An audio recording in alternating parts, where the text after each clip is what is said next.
Bienvenue dans cette exploration de BlackRock, un nom qui revient souvent, n'est-ce pas? Parfois avec une aura de mystère, de pouvoir. C'est un acteur financier absolument gigantesque. Son influence, on va le voir, elle va bien au-delà de ce qu'on imagine souvent. Alors pour démêler un peu tout ça, on s'est plongé dans pas mal de sources. Oui, des vidéos, des extraits de livres, d'enquêtes assez pointus, et puis aussi des documents plus techniques sur leur gestion des risques, par exemple. Notre mission aujourd'hui, comprendre comment BlackRock est devenu ce géant. On va parler des ETF, de leur fameux système Aladdin, essayer de mesurer son poids réel dans l'économie mondiale, et puis aborder les questions que ça soulève. Tout ça en se basant sur les infos qu'on a trouvées. Alors accrochez-vous, on décortique ce colosse. Tout commence comment alors? Apparemment par une histoire de collaboration, puis de rupture. C'est ça, au sein d'une autre grande firme, Blackstone, entre Larry Fink et Steven Schwarzman. Ah oui? Et des tensions assez vite d'après ce qu'on lit. Oui, Fink voulait attirer les meilleurs, les talents, en leur donnant des parts de l'entreprise, mais il voulait que ça vienne de la part de Schwarzman en disant « c'est mon équipe qui fait le gros du boulot ». Classique. Et Schwarzman? Il a refusé net. Plus tard, il a même parlé d'erreur héroïque. Héroïque carrément. Oui. Et même si BlackRock grandissait vite, 50 milliards sous gestion en 94 déjà, Pas mal. ce désaccord a mené à la scission. La même année, 1994, Schwarzman garde Blackstone et Fink lance BlackRock de son côté. D'accord. Et après, l'indépendance, puis la bourse en 99. Et là, ça décolle vraiment. Exactement. Et l'un des éléments clés de ce décollage, c'est Aladdin. Aladdin, oui. Ce nom revient tout le temps. C'est un acronyme, c'est ça? Oui, Assets, Liabilities and Debt and Derivative Investment Network. Bon, un peu technique, mais l'important c'est ce que ça fait. Et ça fait quoi, justement? Au départ, c'était leur outil interne, très sophistiqué, pour gérer leurs propres risques financiers.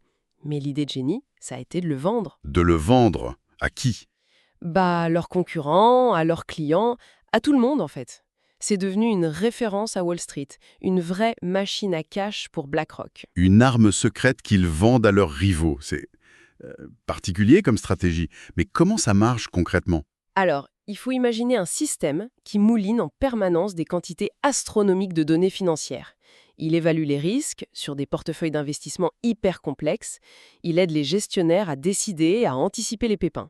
D'accord. Sa puissance est telle qu'il supervise l'analyse de plus de 21 000 milliards de dollars d'actifs. 21 000? Milliards. Oui.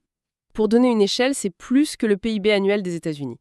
Ça représente environ 10% des actions et obligations mondiales, analysées par ce seul système. C'est vertigineux. Et qui utilise ça alors, à part BlackRock? Eh bien, c'est là que ça devient fascinant. Des concurrents directs comme Vanguard, State Street, Les autres géants de la gestion passive? eux-mêmes, mais aussi d'énormes fonds de pension comme celui du Japon, des grandes banques, Morgan Stanley, UBS, des assureurs, et même les GAFAM, enfin Apple, Microsoft, Alphabet. Ils utilisent Aladdin. Attendez, leurs plus grands concurrents utilisent leur technologie pour gérer leurs risques. Tout à fait. Ça crée une dépendance systémique assez inédite, oui. Et la communication de BlackRock là-dessus est intéressante. Il présente Aladdin un peu comme une intelligence collective, mi-homme, mi-machine. Ah, Il y a même eu des pubs où on voyait des employés dire « Je suis Aladdin ». je suis Aladdin. Ah oui, quand même. Ça pose évidemment la question de l'IA derrière tout ça. Certaines sources avancent qu'Aladdin pourrait être bien plus avancé que d'autres IA connus. Peut-être parce qu'ils ont investi très tôt, dès 2012, dans les GPU par exemple. Ce qui nous ramène au grand débat sur l'intelligence artificielle. Exactement. La crainte d'une technologie qui sert une élite, comme le redoutait Jarrod Lanier, ou celle d'une super-intelligence qui nous échappe, à la Stephen Hawking. Mais paradoxalement. Oui, et c'est ça qui est étonnant. Même les créateurs d'Aladdin, comme un certain Goldstein ou Fink lui-même, appellent à rester sceptiques face au modèle. Ah bon? Pourquoi? C'est de faire une confiance aveugle à ces systèmes. Surtout qu'il n'existe pas de normes de sécurité aussi strictes que, disons dans l'industrie pharmaceutique, pour encadrer leur usage. C'est un point crucial. Fascinant et un peu flippant quand même. Bon, en parallèle d'Aladdin, il y a aussi la croissance par acquisition, vous disiez. Oui, début des années 2000, il se lance dans une frénésie d'achat. Ils ne font plus que du revenu fixe, les obligations, ils ajoutent les actions, les hedge funds, ces fonds plus spéculatifs, bref, ils élargissent la palette. L'objectif, devenir un guichet unique pour les gros investisseurs institutionnels. Et l'acquisition qui change tout, c'est Barclays Global Investors, BGI, en 2009. Ah oui, celle-là. Pour 13,5 milliards de dollars. Et avec BGI, ils mettent la main sur iShares, iShares, le leader des ETF. popularité des ETF. Un coup de maître stratégique, c'est clair. Et puis arrive la crise de 2008. La crise financière. Et là, ironiquement, Oui, Larry Fink, qui avait lui-même contribué à créer les MBS, ces produits financiers au cœur de la crise, les fameux subprimes titrisés, voilà, eh bien il devient soudain l'expert incontournable en gestion de risque. Tout le monde se tourne vers lui. la Réserve fédérale américaine notamment. Surtout, via Timothy Geithner, qui était alors à la tête de la Fed de New York. La Fed fait appel massivement à BlackRock. Pour faire quoi exactement? Évaluer les actifs toxiques dans les bilans des banques, aider à restructurer les portefeuilles de géants au bord du gouffre comme Bear Stearns ou AIG, et même participer à définir la stratégie de sauvetage du système financier. Ils sont au cœur du réacteur, en fait. Complètement. Une source mentionne 21 coups de fil entre Geithner et Fink en une seule journée, au pic de la crise 2008. 21. Et c'est BlackRock qui est mandaté pour gérer le portefeuille pourri de 30 milliards de dollars de Bear Stearns que la Fed a dû reprendre. La crise, pour eux, ça a été une opportunité en or. Revenons sur ces ETF, justement. iShares, leader, grâce à BlackRock. Comment ça marche, un ETF, pour ceux qui découvrent? Alors, un ETF ou Exchange Traded Fund, c'est un fonds qui est conçu pour répliquer, pour suivre la performance d'un indice boursier. Par exemple, le CAC 40 en France ou le S&P 500 aux États-Unis. Au lieu d'acheter les 40 actions du CAC une par une, on achète une seule part d'ETF CAC 40. D'accord. C'est simple, ça diversifie tout de suite, et c'est pas cher, c'est ça l'avantage ETF. C'est exactement ça. Simple, faible coût, diversification immédiate. Mais tout le monde n'était pas convaincu au départ, même parmi les pionniers. Non, et c'est ça qui est piquant. John Bogle, le fondateur de Vanguard, le pape de l'investissement indiciel passif à long terme, Oui. il était très critique envers les ETF. Il avait peur que leur facilité d'achat et de vente, on peut les trader comme des actions toute la journée, encourage la spéculation à court terme, le trading frénétique. Il avait peur que ça dénature son idée d'investissement passif de long terme. Voilà. Il a même dit que c'était comme donner des allumettes à un pyromane. Ah oui, l'image est forte. Le créateur des fonds indiciels qui n'aime pas les ETF, c'est assez contre-intuitif. Tout à fait. Mais bon, malgré ses craintes, le succès a été absolument phénoménal. Et BlackRock, avec iShares racheté au bon moment, Il domine le marché. On parle d'environ 40% du marché américain, 45% en Europe. Fin 2019, iShares, c'était quelque chose comme 800 ETF différents, plus de 2000 milliards de dollars d'actifs gérés. impressionnant. Et il y a cette notion importante d'investisseur passif. BlackRock se présente comme ça. Dalle. Donc oui, ils détiennent des parts énormes dans des milliers d'entreprises, genre 4% de Walmart, 8% du PS à une époque. Des parts énormes, oui. Mhm. Mais techniquement, c'est passif, car ils ne font que suivre l'indice. Mais cette passivité, est-ce qu'elle est vraiment si passive? Est-ce que ce modèle est sans risque? C'est là que les critiques arrivent, des événements comme le flash crash de mai 2010. Ah oui, cette chute brutale et très rapide de la bourse. Exact. Ou un autre incident similaire en août 2015. Ces moments de panique ont montré que les prix de certains ETF pouvaient complètement se décocher de la valeur réelle des actions qu'ils étaient censés représenter. Comment ça?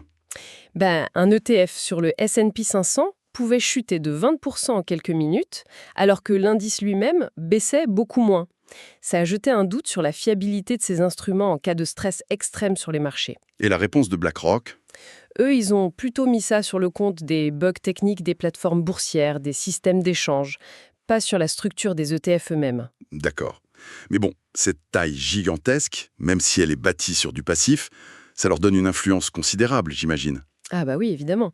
D'abord sur les entreprises elles-mêmes. Comment ça? Même si on est passif, quand on détient 5, 6, 7% d'une très grande entreprise, le droit de vote qui va avec ces actions, il pèse lourd. Aux assemblées générales, par exemple. Exactement.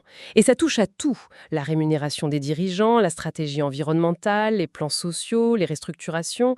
De fait, BlackRock devient un acteur incontournable dans la gouvernance des plus grandes boîtes du monde. Un faiseur de roi potentiel, comme le dit une source. Et vis-à-vis des autres acteurs financiers, les banques d'investissement, par exemple. Leur relation est unique. BlackRock est leur plus gros client. Pour une banque comme Goldman Sachs, perdre BlackRock comme client, ce serait un coût terrible. Ils ont un pouvoir de négociation énorme, donc. Immense. Une source cite un banquier d'affaires chevronné qui disait qu'il serait prêt à accepter n'importe quel job chez BlackRock, même laver le sol de la cafétéria. C'est une blague, hein. À peine, je crois. Ça montre à quel point la firme inspire à la fois l'admiration et une forme de crainte. On a des exemples concrets de cette influence. En Europe, peut-être. Oui, les sources parlent beaucoup de l'Allemagne. BlackRock y est un actionnaire majeur dans la quasi-totalité des entreprises du DAX, l'indice principal, et du MDAX. Des observateurs allemands s'inquiètent un peu de cette dépendance vis-à-vis des grands fonds étrangers. On note que 85% des actions allemandes qui s'échangent librement sont détenues par des étrangers, surtout nord-américains. Et les actionnaires allemands, eux, seraient un peu passés à côté du succès de leurs propres champions nationaux? C'est un peu l'idée qui ressort de certaines analyses, oui. Un regret que l'épargne allemande ne soit pas plus investie dans les entreprises allemandes. Et cette influence touche aussi l'immobilier, hein. Eh bien, la pression pour la rentabilité actionnariale peut se traduire par des restructurations, des licenciements dans ces sociétés et surtout des hausses de loyers pour les locataires. Une source cite l'exemple du rachat de GSW par Deutsche Wohnen. Après, près de la moitié des employés auraient été licenciés et les loyers en aient bien augmenté. Hmm. La devise d'une autre société immobilière, TAG Immobilienne, où BlackRock est aussi actionnaire, est assez parlante, d'après une source.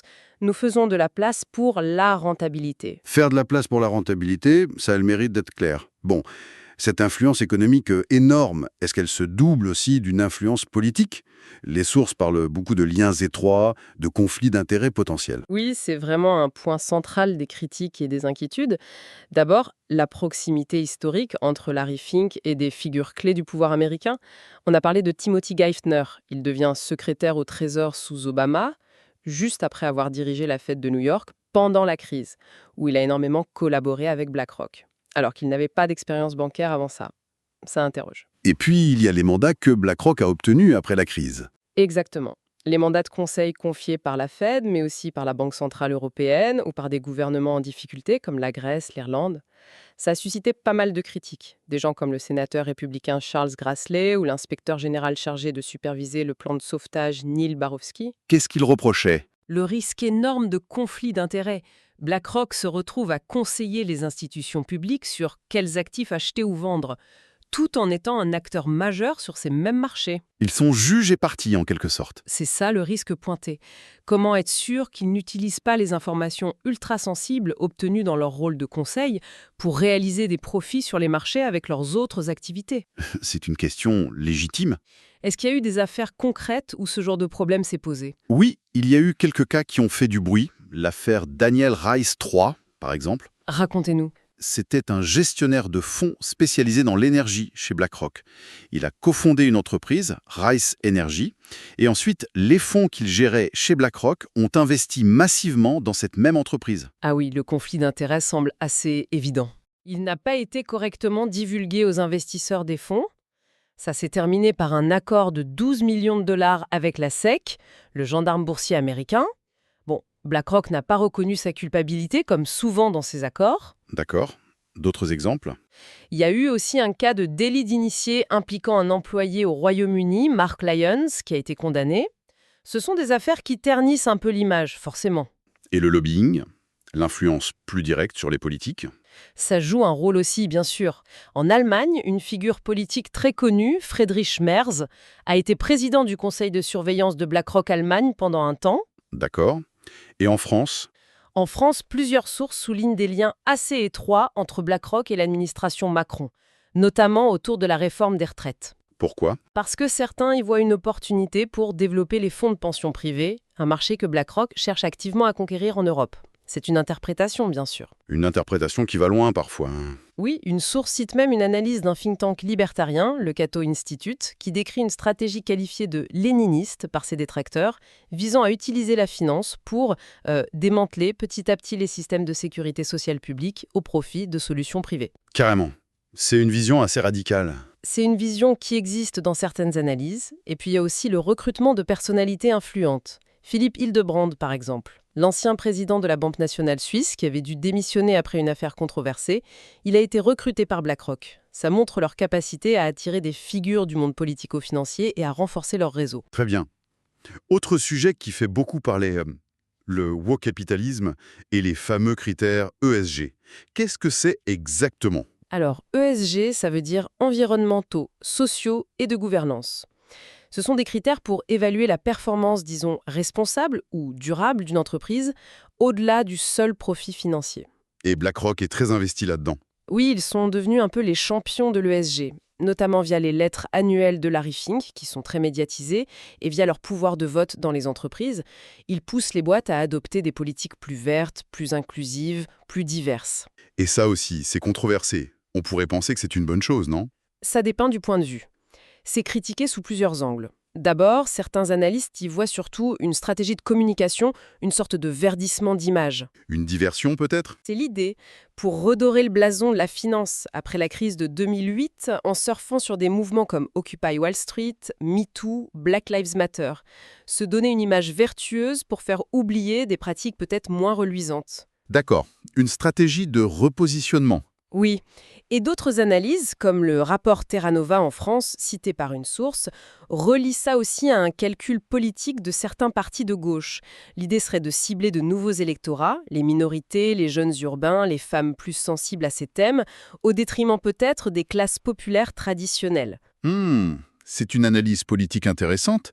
Et sur le fond même de ces politiques ESG ou DI, diversité, équité, inclusion, Une source cite l'exemple d'une formation chez Coca-Cola basée sur les travaux de Robin DiAngelo qui aurait associé des traits comme la ponctualité ou l'objectivité à la blancheur. Ça a créé une grosse polémique. ah oui, je me souviens de ça. Et puis, il y a aussi des doutes sur l'efficacité réelle et la validité scientifique de certains outils utilisés, comme le test d'association implicite, TAI, qui est censé mesurer nos biens inconscients. Son utilité est débattue. D'accord. Donc même sur ce terrain apparemment vertueux de l'ESG, il y a débat.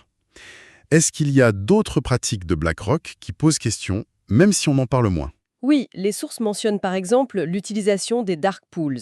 Les piscines sombres, qu'est-ce que c'est? Ce sont des plateformes de négociation privées, opaques pour le grand public. Les gros investisseurs, comme BlackRock, peuvent y échanger d'énormes blocs d'actions entre eux, sans que ça n'impacte immédiatement les prix sur les marchés publics, comme Euronext ou Wall Street. C'est légal, hein? Oui, c'est légal. Ça peut avoir des avantages pour exécuter de très gros ordres sans faire bouger le marché contre soi, mais ça pose des questions de transparence et d'équité par rapport aux autres investisseurs qui n'y ont pas accès. Je vois.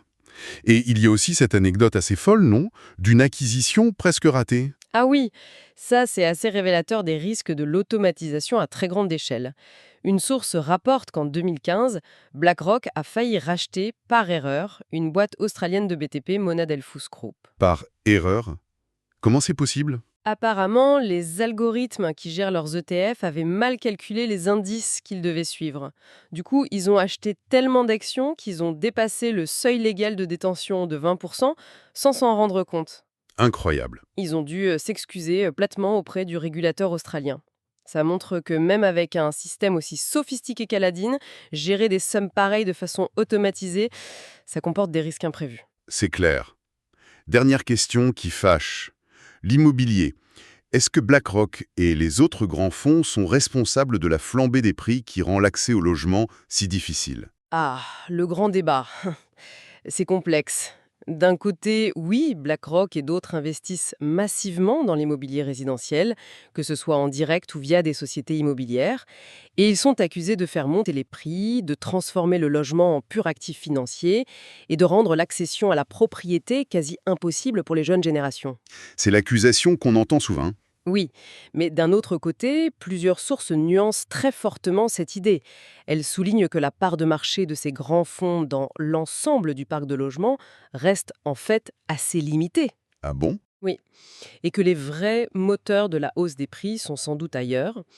Les politiques monétaires des banques centrales qui ont maintenu des taux d'intérêt très bas pendant longtemps, le manque de construction de logements neufs dans beaucoup de zones tendues, l'évolution démographique et aussi les aides familiales, les héritages anticipés qui jouent un rôle énorme. Donc ce serait trop simple de tout mettre sur le dos de BlackRock.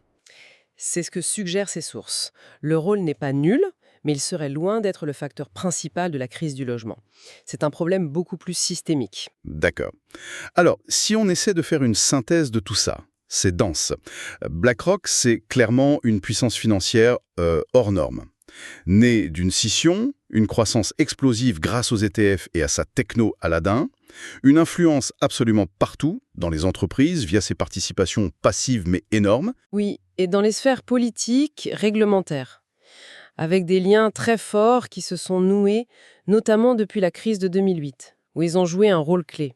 Mais cette puissance, elle vient avec son lot de controverses, de questions, les conflits d'intérêts potentiels, l'impact social réel de leurs investissements derrière le vernis ESG. L'opacité de certaines pratiques, comme les dark pools, l'influence politique. Le portrait qui ressort des sources qu'on a consultées est nuancé en fait. Oui, ce n'est ni le simple gérant passif et transparent qu'ils décrivent parfois, ni le gouvernement de l'ombre tout-puissant que certains fantasment. Exactement. C'est une entité beaucoup plus complexe, au cœur du système financier mondialisé d'aujourd'hui. Et son pouvoir mérite une vigilance constante, c'est sûr. Et cette exploration, finalement, elle nous laisse peut-être avec une question encore plus large, qui dépasse BlackRock même. Oui, une interrogation fondamentale. Quand on voit une telle concentration de pouvoir financier entre les mains de quelques acteurs seulement, et quand on voit une intelligence artificielle comme Aladdin, qui optimise les flux de capitaux à l'échelle de la planète, où est-ce qu'on va ? Si un seul algorithme peut influencer des décisions qui portent sur des dizaines de trillions de dollars, qu'est-ce que ça implique pour la dynamique des marchés, pour la stabilité économique future, surtout en cas de nouveau choc ? Et face aux crises majeures, comme la crise climatique. Justement, face à des défis comme celui-là, où les approches purement basées sur le marché et l'optimisation financière semblent montrer leurs limites, qu'est-ce que ça signifie, cette dépendance croissante à une technologie dont la complexité, au fond, nous échappe peut-être un peu ? Même à ses concepteurs. La question est vertigineuse. Qui tient vraiment les commandes de notre avenir économique quand les algorithmes prennent autant de place et deviennent aussi puissants ? C'est une réflexion qui est cruciale pour notre époque, bien au-delà du cas de BlackRock. Une réflexion sur la nature même de notre système à l'ère numérique.